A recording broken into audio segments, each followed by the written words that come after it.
going to discuss the Ames model of backflow assemblies, and Ames has about 3 generations of assemblies we're going to discuss. What's called the fabricated steel, which was the first generation, the stainless steel, which was the second generation, and the third series generation, which was also a stainless steel body, called the Colt or Maxim series. Those 3 basic generations of designs that they've used. Within each of those generations, though, there's a couple families, if you will, within those generations. So talking about the first generation is the Ames Model DC, which is a double check assembly. This is a fabricated steel construction. Production ran around the mid-1980s. Utilized a fabricated body that was made out of steel tubing that was welded together. They used a galvanized coating for most of the models that were produced on that particular design. The double check detector assembly version was called the Model DC. Same sizes, 4 through 10 inch, and similar fabricated steel design, galvanized bodies. What was unique about this first family of the fabricated steel was the disc mechanism that was used in the checks. The checks in this first family on the 4 through 6 inch used a flat rubber disc like we're seeing in most assemblies on the market today. But in the 8 through 10 inch, they used what was called a vulcanized clapper plate. It was a piece of metal that actually had the rubber vulcanized to it, and the replacement parts considered was the entire plate as opposed to just a flat rubber disc. Again, this was the first generation of this assembly, the next of the first family of this generation, and the next family of this generation had the same basic construction, except they got rid of the flat disc and went to the vulcanized clapper plate on all sizes 4 through 10 inch. In the second family of our first generation, this is where they went to the complete vulcanized clapper plates and no longer had just a flat disc. The double check was called the Model 2000, or it could have been known as the Model DCA. Both model numbers were used over the years. The original one was the DCA designation, and they did change it to the 2000 designation. The Model 3000 was the double check detector assembly, again also known as the Model DCDA. Both names were used over the years, DCDA being the original and 3000 coming in later. The Model 4000 was the reduced pressure principle assembly. And the Model 5000 was the reduced pressure detector assembly that was produced in sizes 4 through 10 inch also. We're going to go ahead and take apart a Model 4000, which incorporates all of the features of this first generation, the fabricated steel design, and both families, the old flat rubber disc design and the vulcanized clapper plate. I'll show both different types of check assemblies. But the bodies have similar construction, differences being earliest generations were galvanized, later generations were fused epoxy coated. Relief valve mounts underneath here, as you can see on the RP version. They utilized 2 different types of check mechanisms, what was called a tower mount check, which was mounted to the top or tower portion of the body. They also used the side mount check, which was mounted to the side of the body. We'll go ahead and take one of those apart.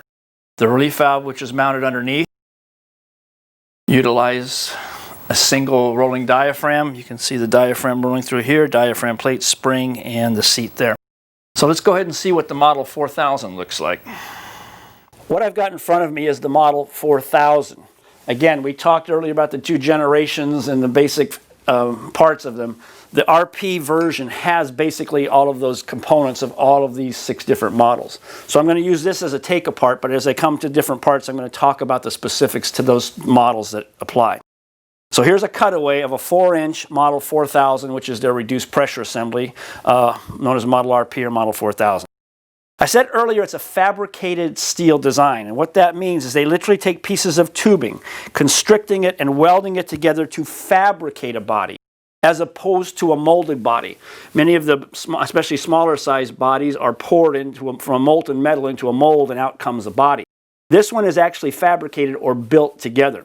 Now, anytime you have a fabricated body, there are chances that the end-to-end dimensions can be slightly different. And that has to do with the welding at the weld points at each one of these. Every time you have a weld, there's a chance it could be a small amount off, and you add all those welds up. Now you could have a difference in end-to-end dimensions, which is important if you have to change the assembly. Relief valve is mounted on the bottom. Check valves are mounted on the top. 2 access covers for each check, 1 access cover for the relief valve. Showing you what I call the tower mount check, and the check is mounted on the upper portion of the check that you see here versus the side mount check, where the check is mounted to the side of the body. Relief valve mounted underneath as it has to be. Relief valve sensing line is an external tubing that comes through the side here. has a hydraulic fitting on the end to unscrew it. It's just a matter of unthreading it and it'll come apart so that you can disconnect the relief valve. So let's go ahead and talk about the check valves first, and then we'll talk about the relief valve later. Disassembling the check valves, first thing, access cover has to be removed. This generation of assemblies requires special tools. We talked earlier about special tools that were needed for some models. Some I said you could buy, some I would say you could make. These are tools that I'm going to want you to buy because they have a very special spring load in a construction that makes them unique, and they're relatively inexpensive. Let's go ahead and buy them. You'll be better off in the long run. You're going to need two different types of tools, a retainer clip, which disassembles the side mount check, and what's called a tong tool, which disassembles the tower mount check. So we'll go ahead and take the side mount check out first. The clip has two prongs on it, which correlate to two holes in the top of the check mechanism. Those two holes are sitting right here. So I'm going to insert the clip into those two holes. Now, at this time, the check assembly is held closed against the seat. They utilize what's called an extension spring, which I'll show you in a minute. So it gets its strength from stretching that spring. So why I have to have a clip to take it apart is I have to leave the spring in a stretched shape to get it out of the body. Because if I let it come apart, it won't fit coming out of the body. So putting the clip in, what it does is it slightly pulls back the, do it without a cutaway version. It slightly pulls back the disc off the seat. So now there's no spring tension on the seat. So it's holding it in a controlled fashion, so now I can disassemble it. There are two bolts on the back. I'm going to go ahead and remove those two bolts. The check assembly will now come out from the top like this. Again, the check assembly, when with no clip in it, looks like this. So consequently, if it was like this, came apart, it would not come out of the check body. So it's critical that we have that clip in there to hold that extension spring in a controlled fashion to take it out of the body. Now, I mentioned there were two bolts on the back side, and you can see where the holes are drilled through the body. And yes, there's holes drilled right through the body. So we know that the two bolts hold them in place, but there has to be some kind of a gasket seal. Earlier generations of the seals utilized a bolt that had a small O-ring that sat into a slot. The later generations put a flat gasket, which was more reliable type of a seal on those bolts holding that into there. If you have the old style, which has the O-ring, the gasket type will go right over it. You do get the gaskets in the repair kit to put it back together. Now that I have the side mount check out of the body, I have to rebuild the check assembly. And what I'm going to be doing is replacing this piece right here. As I said earlier, this is a vulcanized clapper plate. Different than most of the designs we see where there's a flat rubber disc that we have to take in and out of a disc holder. You'll notice that what they did is they actually have a piece of stainless steel, which they vulcanized the rubber plate to. So changing the rubber plate, you're changing this entire disc mechanism. Earlier I mentioned that the model DC and DC-DA were slightly different in the 4 through 6 inch. And they had the usual disc configuration that we're used to seeing on most models, where you would remove 3 bolts and there would be a flat disc to change, like we're seeing on most designs. But they switched to the vulcanized clapper plate design during their construction. So the older versions, meaning the DC, DC-DA, the DC and the DC-DA will have this type of a clapper seal, the disc. And the later generation, the DCA, the model 2000, 3000, 4000, and 5000, will utilize the vulcanized clapper plate. Now, if you have the old style with the disc, there's a couple things we have to be careful of. One is the check spring. The check spring that is mounted on here, as I said, is an extension spring. And showing you what it looks like extended, you'll see that it gets its strength from stretching that spring. So we put the clip in there to hold it so we can take it out of the body. The later generations had this little flange that you see that held on the end of the spring. And this made it so that when you extended the spring, it didn't cause the spring to fatigue earlier. Earlier when we were talking about springs, remember we said the worst thing you can do to a spring is to bend it? Well, this makes it so that the wire doesn't bend. The first generation of springs that they used looked like this. And it had strictly a small little curl on the end of that spring, which clipped onto the peg right here. The trouble was, after so many extensions back and forth, the end of that spring would literally break off like the one you see here, and you'd have a failure of that check assembly. So they went to a new design, this style, while they were still making the disc construction, where it had a little flange on the end that went into the pin, making it so we didn't have the trouble with the broken spring. Back to the premise, if you have the disc design or the clapper plate, this is what you will be doing at this point, is to change that. To remove the plate, we have to remove this clip. In other words, we have to get it to this position so that we can take the pin off the back side here and go ahead and remove our plate. The way that you're going to remove this pin from the back is you're going to take the check assembly utilizing those two bolts, and you're going to take the bolts, putting them from the inside of the body, and mount the check on the outside. I'll do it on this side so you kind of get a feel for it. If this was on this side, you'd be putting the bolts in here and you'd be mounting it on the outside of the body. What that allows you to do is, with your hand or with your knee, if some kind of pressure, you push on this and it allows you to pull the clip out of the body. So you mount it on the outside of the body, hold this, and what will happen is it'll extend to that position when you go ahead and remove that clip. If you're replacing the disc, you replace the disc. If you're replacing the clapper plate design, you've got to be careful, because when you buy the clapper plates, here's an 8-inch plate and here's the 4-inch plate. You'll notice that there's multiple holes drilled in the chassis of these plates, and they go in different locations depending whether it's a double check detector, or RP. You'll notice the pin on this one happens to be set right here. I'll turn it the same way. So you can see where the chassis have to go is this one, not this one. This one's used for other models. And you notice on the larger size, we actually have 3 locations where that pin can go. So pay attention before you disassemble it where the pin goes, depending which chassis you have, whether it's a DC or DCDA or RP. So now what we're going to do is remove this small little clip, which allows us to drive out the pin, put our new clapper plate in place, and put it back on top. Again, we have to do that with the clip out of the body. The tower mount check offers a few other little problems we have, because now, unlike the side mount check, we have to remove the tension off of that spring. But we don't keep it contained like we did in the side mount. We're going to do it with a different tool called a tong tool. T-O-N-G, tong. And a tool that is sold by Ames. And again, if you're going to be rebuilding these assemblies, it's worth the investment to go ahead and buy the tools for these particular ones. Some of the tools, we'll talk about some of the other manufacturers. They're relatively easy to fabricate. But this one I want you to buy. Now, the tong tool consists of a stud, an arm that has a little notch on the very end, and then a handle, which is just straight. That notched end goes right here on the pin that holds that spring.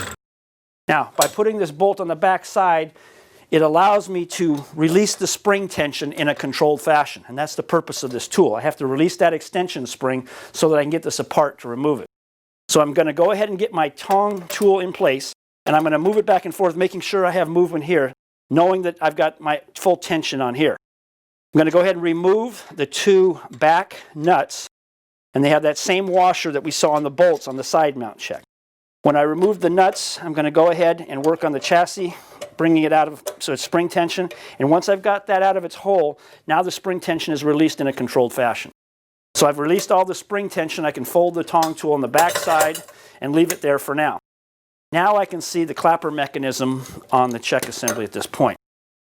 On the front side of the chassis, there's going to be 2 bolts. And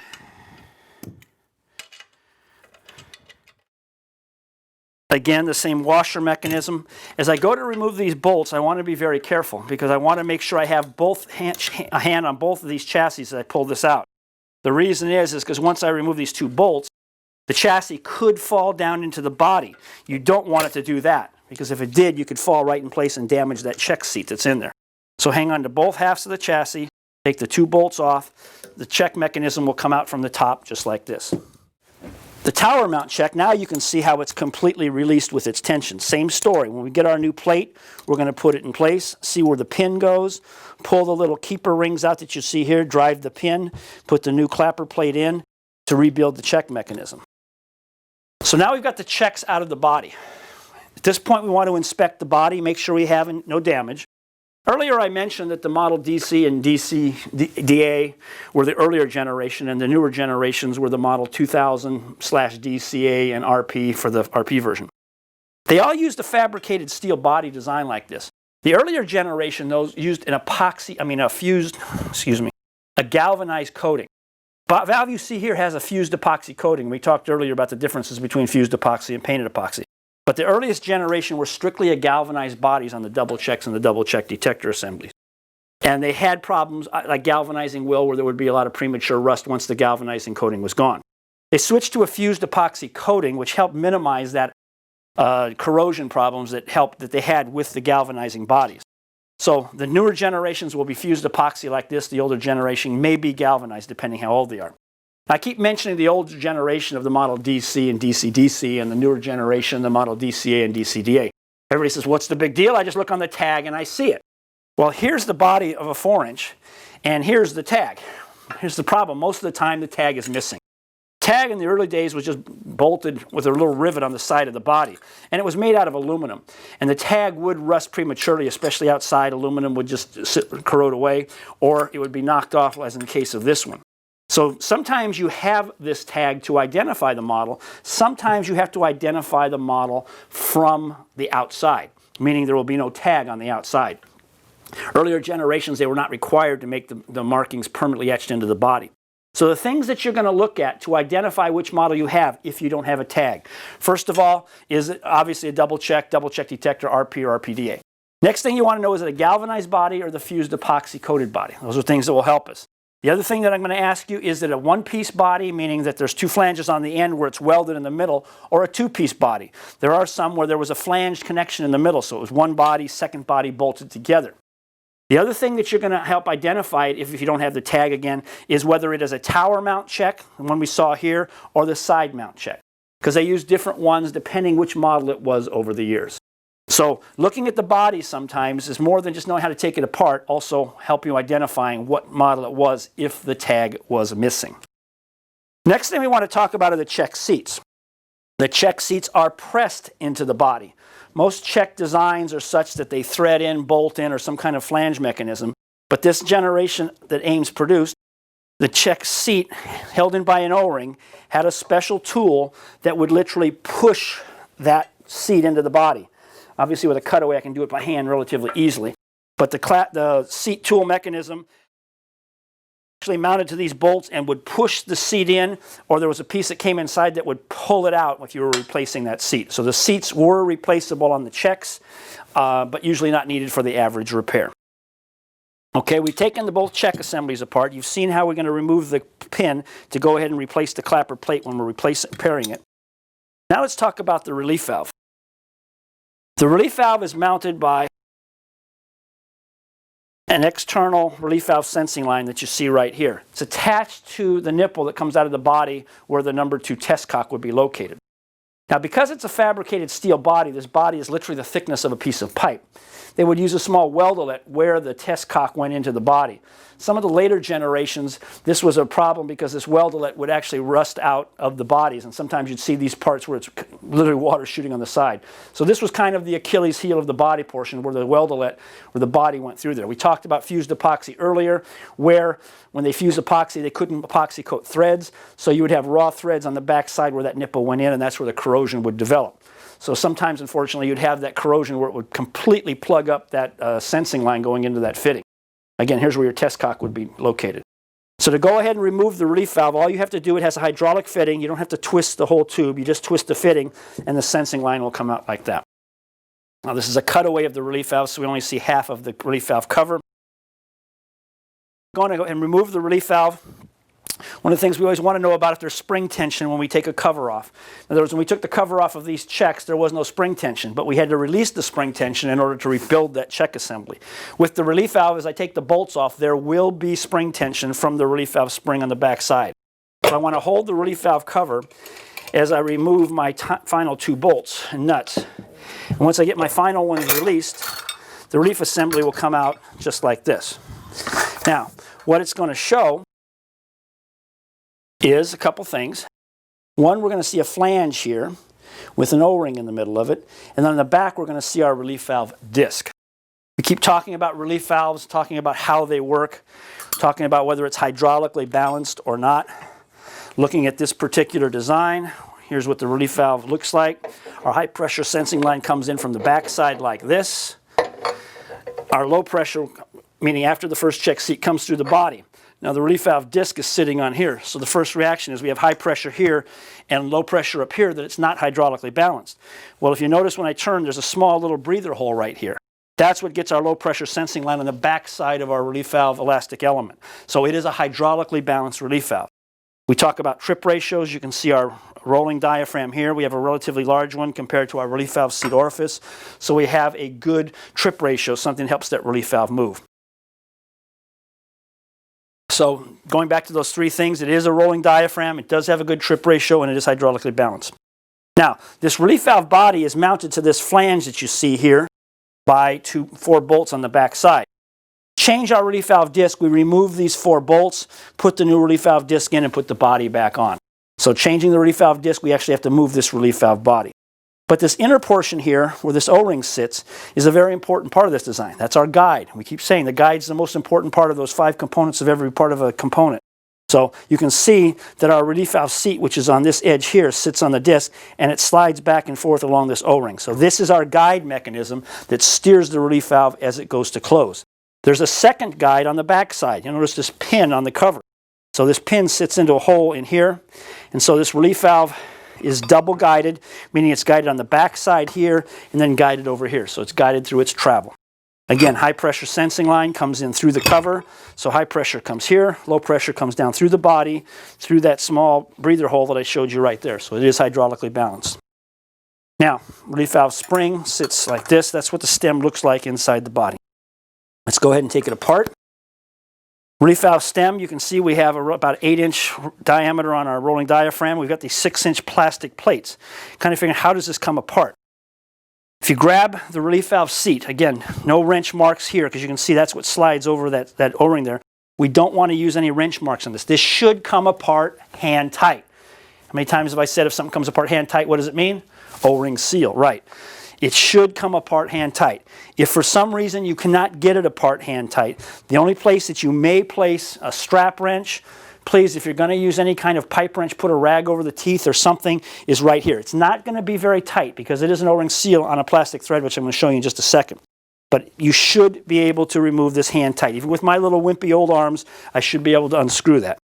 So now I'm going to unscrew the relief valve seat, and I'm going to have an upper rolling diaphragm plate, a lower rolling diaphragm plate, and here's that O-ring that I was telling you about, that it's molded in the center.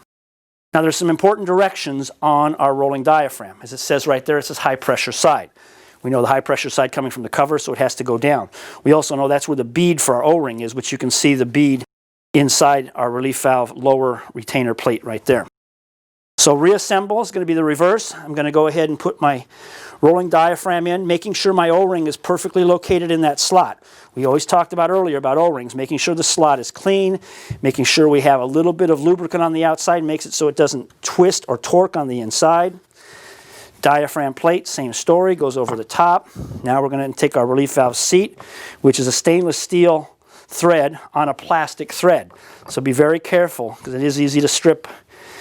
It's a relatively soft plastic that can cause problems, but we want to make sure we have that tight, because we have to have an O-ring seal in the center of that rolling diaphragm. So that's how we disassemble the stem. That's how it works.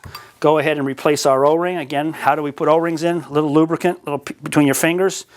Put it all the way around 360 degrees around the O-ring. Place it into the center of the body. Again, I told you we take these 4 bolts off and put the new disc in place, put the body back on.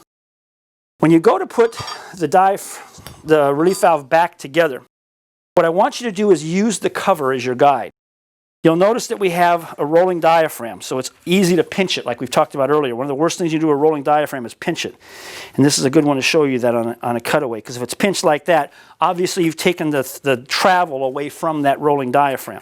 So by pinching it, we've shortened its travel length. And as we've talked many times, if it doesn't travel, close all the way, it's going to give us a higher relief valve opening point. So we want to make sure we have that full roll. So what we're going to do is use our cover as our guide.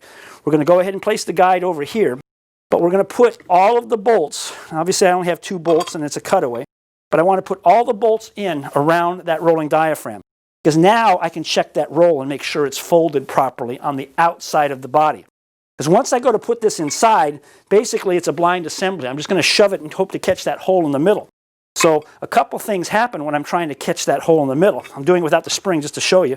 As I go to line it up, I go, oh there, now I lined it up. What did I just do? Obviously I just damaged that seat. So I'm very interested in getting that seat in the center of the guide without nicking it or damaging as I push it in. I also want to make sure I maintain the roll of my rolling diaphragm, as I said. So by putting all the bolts around the outside, it gives you 6 extra little guides as you go to hit all of those holes to line it up. So reassembling is going to look like this. We're going to go ahead, lubricate our O-rings, have our seat ready to go, our spring ready to go on the diaphragm, the rolling diaphragm. Now we're going to go ahead and using our bolts on the cover. First thing we're going to do is catch the spring. Notice that there's a small lip on the guide. So the first thing I can do before I completely close it off is catch that lip. Now what I'm going to do is rotate the bolts so that I'm in the center. Now slowly, because I want to make sure I push it in evenly. I want to make sure I get all my bolts lined up and push it in, and you will feel the resistance as it hits the seat. So once I have the bolts lined up, now I can go ahead and push it through.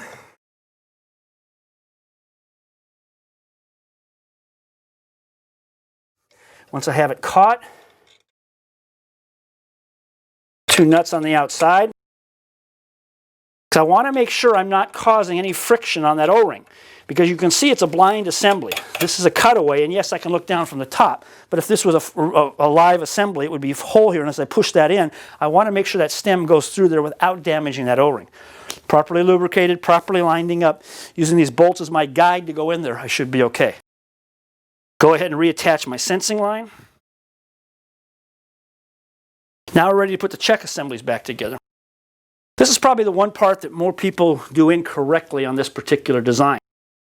Because the trouble with the check assemblies is that that check disc has to hit the very center of that disc. It's a pivot action or a hinge action check assembly like we talked about earlier for our type of guide mechanism. First thing I want to do when I take this apart is take a look at the imprint of where the seat was hitting the old disc. Now this is one that I would have replaced. But sometimes the disc, like this one, will have an impregnation where it's off to the side. What that means is it wasn't centered in the seat. It was slightly off center. So if the disc is not hitting the center of the seat just perfectly, you're going to get an imprint like this where it's off to the side. And that's important to know because we've got to make sure it is sitting right in the center of that seat to get the full load of that check assembly. So let's go ahead and put the tower mount check back in first because it's kind of a little easier to demonstrate. Same thing, we got the 2 pieces of chassis, so don't just drop it in there because you're going to damage that seat if you do. Holding both halves of the chassis, we're going to get our 2 bolts with our gaskets on the outside, catch the 2 bolts that hold the inlet side of the tower check. Now again, this is an RP, but depending which version you have, you could have a tower mount on a double check. You could have 2 tower mounts, you could have 2 side checks, you could have a tower and a side like you see here. All right, so what I want to do now is just get these bolts just hand tight, so it's loose like this. Make sure I have proper movement on the linkage. You wanted to check that when you were replacing the disc, of course. But now what I want to do is make sure that my disc is centered with the seat. With a cutaway, that's pretty easy to do, stick my hand in here. That doesn't help us in the field though. But you'll notice when I open the disc holder assembly like this, it allows me to get my hand in place. And now I can get underneath it and make sure that the disc is centered to the seat. Again, this is a 4-inch, which is the smallest body they make. On a 10-inch, I got room to put my foot in there. So what I want to do is get my arm down in here like this, line this up, and once I have it in place, now I want to get my ratchet and tighten these bolts. Because now I know that that disc is centered to the seat. Remember earlier when we talked about a hinge or pivot guide, it's kind of like a golf swing. In other words, if I bring that golf club straight back and come and hit that ball perfectly square, it goes straight. But if I come back and hit it to the side or sideways or like this, where does the golf ball go? Off to the side. So to make sure it goes all the load directly on that seat straight, we want to make sure it's lined up like this. And once it's lined up, get your ratchet while your hand's still in there and tighten those 2 bolts down. Now with those 2 bolts tight, I can go ahead and compress the spring and go ahead and load my first check. So what I'm going to do is having this ready to go like this, pushing down on the check mechanism in place. Keep your hand until you get a nut on there. A lot of people's first reaction, oh, once I catch that, they take this off. Well, that's the time that that could shoot right back out. Wait till you get your nuts on there, at least one. Second nut, there will be a washer on the back side. Go ahead and remove your tong tool because now you're done with it. Once you've loaded your tower mount check, side mount check. Again, we had to release the spring tension to change the clapper plate. We also have to extend the spring to put it back into the body. So I'm going to mount it on here, put my new plate, put my clip back in. Once my clip is back in, now I can insert the check from the top down in the body. Now the same thing with the tower mount check. At this point, I've got to line up that check mechanism. You can see with these bolts how much movement I've got on that check assembly. So I want to get them, and yes, I'm cheating by using the cutaway, but you see what's going on here. I want to get the bolts just hand tight again. Even with hand tight, you can see the motion that I've got. So what you've got to do is get in from the top, just like with the first check, get in and make sure that the disc is centered to the seat. Once I've got it in the exact center of that location, now I get my ratchet on the back side and really crank down on those bolts so we have no more movement. Because if it's just slightly loose and I put it back together, put it like this, and that check moves, now it's off center, again, going to affect your differentials on that check. Very important point. When you're rebuilding a side mount check, don't forget to take the clip out. Unfortunately, people have put that in there, left it in there, put the cover back on and go, what happened to my clip? Hey, we're not getting much water through the assembly. What happened? Okay, once you've got the check assemblies back in, covers have a gasket seal on the top. Go ahead and replace your covers, replacing your gaskets on the top. And that's the Model 4000. Again, back to the premise. If you're dealing with the Model DC or the DCDA, your check mechanism may have the vulcanized your 4 through 6 inch will have the vulcanized clapper, they'll have the disc style like this. The 8 through 10 will have the vulcanized clapper plate. When you're dealing with the newer generations, they will all have the vulcanized clapper plates. You may know which ones you have by looking at the body. Again, looking at the tower mount, side mount check, epoxy versus galvanized, which you may have to identify because sometimes the tag will be missing. And that's our information on the fabricated steel design from Ames.